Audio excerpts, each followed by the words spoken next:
Hello everyone, welcome back to our YouTube channel.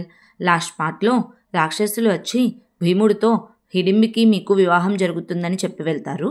ఆ తర్వాత ఏం జరిగిందో ఇప్పుడు తెలుసుకుందాం.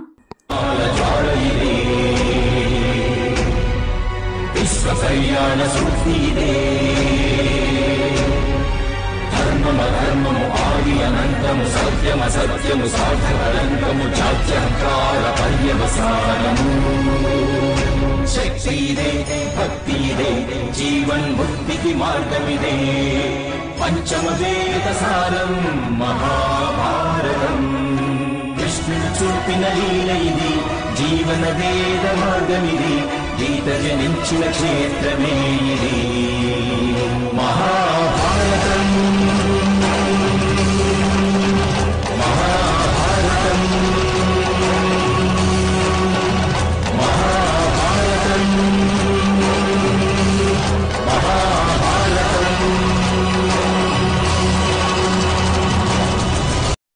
రాక్షసులు వచ్చి భీముడితో మీకు హిడింబికి వివాహం జరుగుతుందని చెప్పేసరికి భీముడు చాలా కోపంతో అమ్మ మనం ఇక్కడి నుంచి వెళ్ళిపోదాం రండి అని అంటాడు. అప్పుడు ఆ రాక్షసులు ఏమైంది, మా రాజువారికి ఎందుకు కోపం వచ్చింది, మేమేమైనా తప్పు చేశామా అని అడుగుతారు. అప్పుడు ధర్మరాజు లేదు, మీరేమీ తప్పు చేయలేదు, మేము ఈ అడవిలో వెళ్లే బాటసారులము, మాకు మీ రాజ్యాన్ని ఏలాలని కాంక్ష లేదు అని అంటాడు. అప్పుడు రాక్షసులు మరి మా రాజుని మీరు ఎందుకు చంపేశారు, రాజు లేకపోతే ప్రజలు ఎలా ఉంటారో తెలుసు కదా, మానవుల సాంప్రదాయమైన రాక్షసుల సాంప్రదాయమైన రాజు తప్పకుండా ఉండాల్సింది కదా, దానికి మీరే న్యాయం చేయండి అని అంటారు. ఆ తర్వాత హిడింబి ఒక పక్కన కూర్చొని ఏడుస్తూ ఉంటుంది. అప్పుడు కుంతీదేవి హిడింబి దగ్గరికి వెళ్ళి హిడింబి నువ్వు బాధపడవద్దు, నా కొడుకైన యుధిష్ఠిరుడు తప్పకుండా మీకు న్యాయం చేస్తారు అని అంటుంది. అప్పుడు హిడింబి అమ్మా నేను మీ కొడుకును చాలా ప్రేమించాను, ఆయన నా పతిగా ఎప్పుడూ అనుకున్నాను అని అంటుంది. అప్పుడు కుంతీదేవి రాక్షసులకు మానవులకు వివాహం జరగదు కదా హిడింబి అని అంటుంది. అప్పుడు హిడింబి మరి మహర్షి అయిన విశ్రవులు కైకసిని పెళ్లి చేసుకున్నారు కదా అని అంటుంది.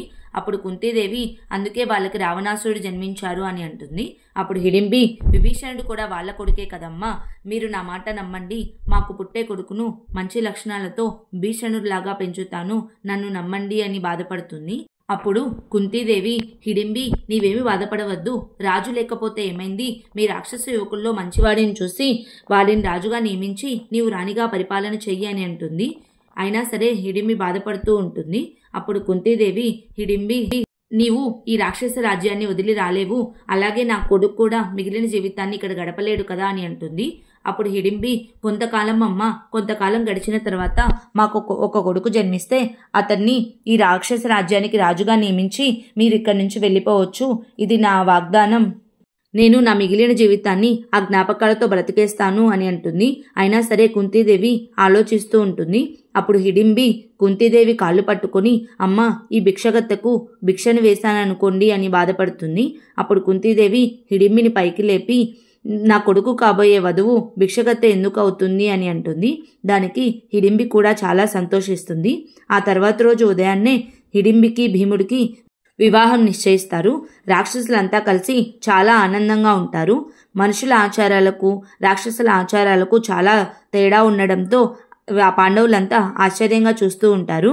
భీముడిని హిడింబిని పెళ్లికొడుకు పెళ్లికూతురుగా సిద్ధం చేస్తారు. ఆ తర్వాత రాక్షసుల్లో ఒకరు వచ్చి మా సాంప్రదాయం ప్రకారం హిడింబి మీ మెడలో వరమాల వేయదు, కానీ మీకు 3 అవకాశాలు మాత్రమే ఉంటాయి, మీరు ఖచ్చితంగా వరమాల వేయించుకోవాలి, అప్పుడు వేయించుకున్నట్లయితే మా భగవానుడైన వృకోదరుడు ఆశీర్వాదం మీకు లభించినట్లే అని అంటారు.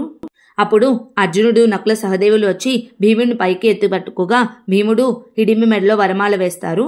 అది చూస్తూ కుంతీదేవి మన వంశంలో ఈ తరం వారిలో మొట్టమొదటి వివాహం మీ తాతయ్య ఆశీర్వాదం ఉంటే చాలా బాగుండేది అని అంటుంది. అప్పుడు సహదేవుడు అన్నయ్య ఇది ధర్మబద్ధమైన వివాహమేనా అని అడుగుతాడు. అప్పుడు ధర్మరాజు అమ్మ నిర్ణయించిన వివాహం కదా, ధర్మబద్ధంగానే ఉంటుంది అని అంటాడు. అప్పుడు సహదేవుడు మానవునికి రాక్షసుకి వివాహం అని అంటాడు.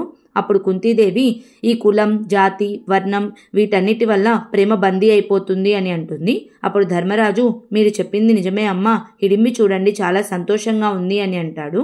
అప్పుడు భీముడు హిడింబి కుంతీదేవి ధర్మరాజు దగ్గర ఆశీర్వాదం తీసుకుంటారు.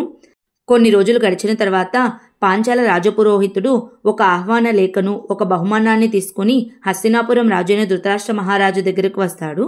అప్పుడు పాంచాల పురోహితుడు ధృతరాష్ట్ర మహారాజుకు నమస్కారం చేసి మీకోసం ఒక బహుమతి తీసుకొచ్చానని చెప్తాడు. అప్పుడు అదేమిటో చూడమంటారు. దుర్యోధనుడు ఒక మట్టి ఘట్టం నాన్నగారు అని చెప్తాడు. అప్పుడు దుశ్శాసనుడు పాంచాలం ఇంత దరిద్రంలోకి ఎప్పుడు వెళ్ళింది, బంగారు ఘట్టాన్ని పంపించే బదులుగా మట్టి ఘట్టాన్ని పంపించారని దాన్ని చేసి చూడగా చెయ్యి కాలుతుంది.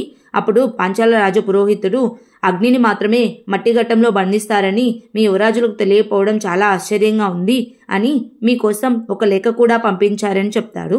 ఆ లేఖ ఏమిటో దుర్యోధనుడు తీసుకొని చూస్తాడు. ఆ లేఖలో ఏమీ కనిపించదు. అప్పుడు దుర్యోధనుడు లేఖలో ఏమీ లేదు మహారాజా అని అంటాడు.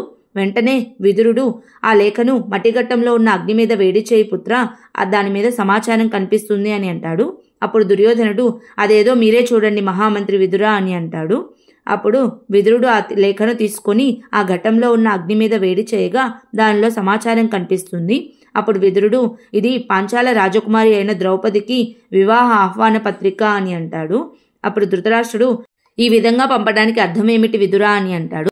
అప్పుడు పాంచాల రాజు పురోహితుడు మా రాజకుమారి అగ్ని నుంచి జన్మించింది మహారాజా, అగ్నిని ఈ మట్టిఘట్టం మాత్రమే భరిస్తుంది. అలాంటి యువరాజు ఎవరైనా ఉంటే వాళ్ళకి ఆహ్వాన పత్రిక అని చెప్పి వెళ్ళిపోతాడు. ఆ తర్వాత దుర్యోధనుడు ఇది ఆహ్వానమా లేక అవమానమా మహారాజా అని అంటాడు.